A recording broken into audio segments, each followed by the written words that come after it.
खरं तर अनेकदा आपण माणसांसाठी कुत्र्यांना पकडल्याचं किंवा त्यांना ठार मारल्याचं ऐकतो.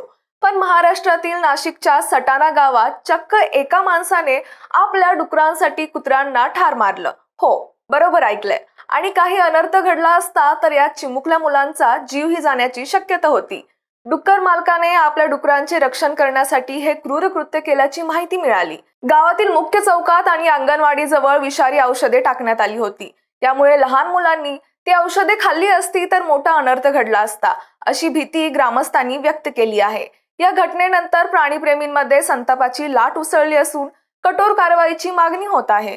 विषारी औषध सेवन केल्याने काही लेकुरवाळी मादी मृत्युमुखी पडल्याने त्यांची पिल्ले पोरकी झाली आहेत, तर काही प्राणीप्रेमी या पिलांचा सांभाळ करत आहेत. दरम्यान डुक्कर मालक सुरेश शामराव शिंदे आणि त्यांचा मुलगा अंबादास यांना पोलिसांनी ताब्यात घेतलं असून त्यांच्या विरोधात भारतीय न्याय संहिता कलम 325 अंतर्गत गुन्हा दाखल करण्यात आला आहे. 7 दिवसात डुकरांची विल्हेवाट लावण्याचा अल्टिमेटमही दिला आहे.